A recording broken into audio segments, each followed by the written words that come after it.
오늘 본문 이사야서 51장 17절에서 52장 2절까지의 말씀을 함께 보겠습니다. 오늘 본문의 시기는 지난주 본문과 이어져서 1차 귀환자들이 돌아와 보니 땅은 황폐하고 주변 국가들은 괴롭히고 억압하고 있는 상황입니다. 그리고 그 상황에 두려워하며 무기력하게 앉아있는 귀환자들에게 하나님께서 시온을 회복시키시기 위해 다리우스가 왕이 되기 전에 다리우스를 부르시는 그 시기로 예루살렘 멸망 후 약 65년 정도 지났을 때로 볼 수 있겠습니다. 오늘 본문은 지난주 본문 51장 9절부터 52장 2절까지 한 단락인데 길이상 나누어서 하게 된 것입니다. 오늘 본문의 단락 나눔을 보겠습니다. 17절은 예루살렘아 깰지어다 일어설지어다 내 심판은 끝났도다 라고 하십니다. 지난주 본문 9절부터 52장 2절까지의 핵심 중심 구절이 되겠습니다. 18절에서 20절까지는 하나님이 시온을 회복시키시기 위해 다리우스를 부르시는 15절 16절에 대칭되는 구절로 너희 스스로 무기력해져 있고 인도자도 없고 이끌 자도 없다. 계속해서 취해 있는 너희 내 말을 들으라. 그리고 21절에서 23절까지는 왜 사람을 두려워하느냐 내 약속 지키신다는 12절에서 14절까지의 대칭구절로 심판은 끝났다. 너를 치던 자들은 내가 친다. 예루살렘의 저주 끝났고 복의 시작이다. 52장 1절 2절은 시온아 너를 회복하는 하나님의 섭리를 받으라. 무기력하게 앉아만 있지 말고 너 자신을 회복받으라 입니다. 이제 단락별 내용을 보겠습니다.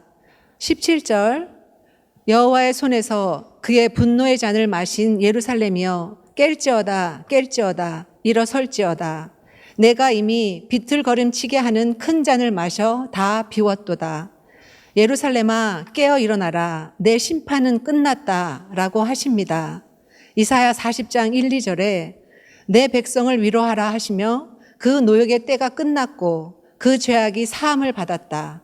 그의 모든 죄로 여호와의 손에서 벌을 배나 받았다고 하셨습니다. 이제 18절에서 20절까지 보겠습니다.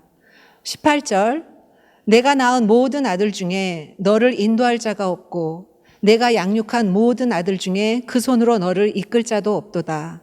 19절 이 두 가지 일이 내게 닥쳤으니 누가 너를 위하여 슬퍼하랴.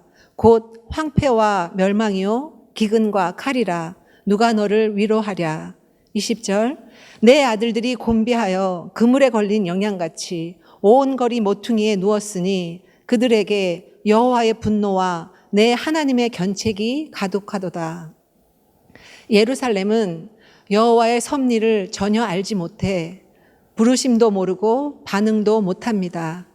다리우스가 왕이 되기 전이니 예루살렘 멸망 후 65년 정도 지났을 때 예루살렘은 참혹한 상황뿐이고 무너진 자신과 인도자도 없고 회복의 의욕도 없이 여전히 여호와의 심판과 분노에 사로잡혀 있습니다.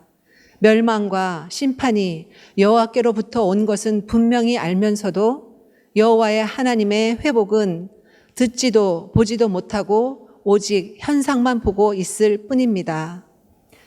21절에서 23절까지 보겠습니다. 21절 그러므로 너 곤고하며 포도주가 아니라도 취한 자여 이 말을 들으라.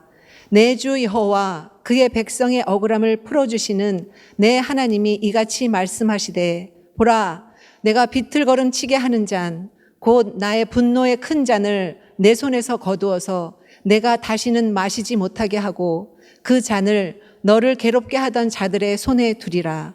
그들은 일찍이 내게 이르기를 엎드리라 우리가 넘어가리라 하던 자들이라. 너를 넘어가려는 그들에게 내가 내 허리를 땅과 같게 길거리와 같게 하였느니라 하시니라. 술이 아니라 불신과 절망에 취한 자들아 잘 들어보아라. 심판은 끝났다. 너를 괴롭히고 억압하던 자, 곧 산발랏 도비아 겟셈 등 주변 국가들이 오히려 엎드린다. 불신과 절망에 취해 현상만 보고 상황만 절대화시키고 하나님의 말씀은 전혀 듣지도 못하고 있음을 봅니다. 마지막 단락 52장 1절 2절입니다. 1절 시온이여 깰지어다 깰지어다 내 힘을 낼지어다 거룩한 성 예루살렘이여 내 아름다운 옷을 입을지어다 이제부터 할례받지 아니한 자와 부정한 자가 다시는 내게로 들어옴이 없을 것임이라. 너는 티끌을 털어버릴지어다 예루살렘이여 일어나 앉을지어다 사로잡힌 딸 시온이여 내 목의 줄을 스스로 풀지어다. 1, 2절 말씀은 심판은 끝났으니 제발 깨어서 일어나라는 선지자와 여호와 하나님의 선포에 천지 만물이 화답하는 말씀으로 시온아 깨어라 너의 새 시간이 열렸다 힘내고 고기 한 옷 입어라 부정한 자들은 다 끊어졌다 그러니 티끌을 털어버리고 일어나 앉아 내 목의 사슬을 스스로 끊어라 너는 시온이야 너를 세우는 하나님의 시간이 도래했어 그 섭리를 받고 그 경륜에 참여하라는 것입니다.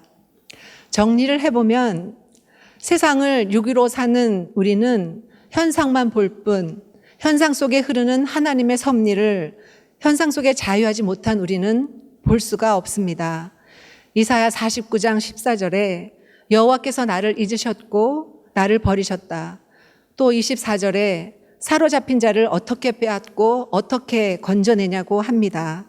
하나님께서 기적적으로 역사하셔서 상황만 바꾸어 주시길 바라는 종교로 전락되기가 쉽습니다. 하나님께서는 상황 변화가 아니라 우리 자신을 새롭게 거듭나게 하십니다. 하나님 나라와 역사의 주권자, 자녀, 유업자로 세우시길 원하십니다. 하나님께서는 상황을 편하게 해주시는 것이 아니라 상황을 통해 도전을 주시고 이겨나가게 하심으로 우리의 생명을 피우고 장성케 하십니다. 이사야 40장 31절 말씀에 오직 여호와를 앙망하는 자는 새 힘을 얻으리니 독수리가 날개치며 올라감 같을 것이요 다른 박질하여도 곤비하지 아니하겠고 걸어가도 피곤하지 아니하리로다.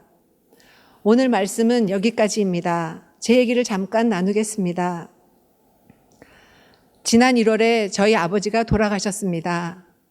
어렵고 힘든 시대에 태어나셔서 고생 많으셨고 힘든 삶을 사시다 가셨는데요.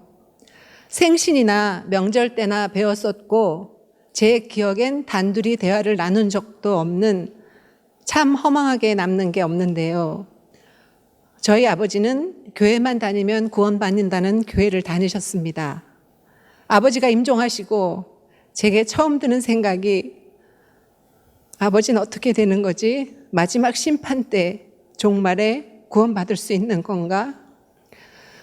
돌아가신 분에겐 시간이 없는데 그럼 우리는 계속 이렇게 살면 안 되겠구나.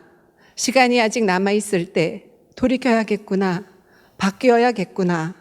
나의 죽음도 생각하게 되었습니다. 우리에겐 1820 데일리 브레드가 있습니다.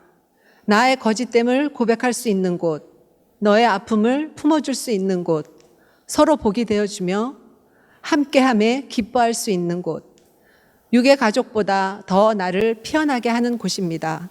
우리 모두 함께 가꾸어 가시길 바랍니다. 나눔 가이드. 우리들은 상황만 바꿔달라고 하며 하나님이 하시는 일은 전혀 모르고 살아가고 있습니다. 하나님은 우리의 하나님이시니 우리는 하나님의 백성이 되어야겠습니다.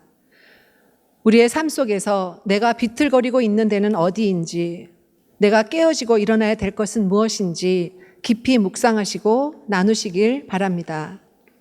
기도하심으로 오늘의 예배를 마치겠습니다. 하나님, 온 천지가 다 아는 하나님의 일을 저희만 모르고 살고 있습니다. 말씀만이 우리의 살 길임을 가슴으로 느끼고 가슴에 새겨서 가슴이 깨어지는 삶이 되기를 우리 주 예수 그리스도 이름으로 기도드립니다. 아멘.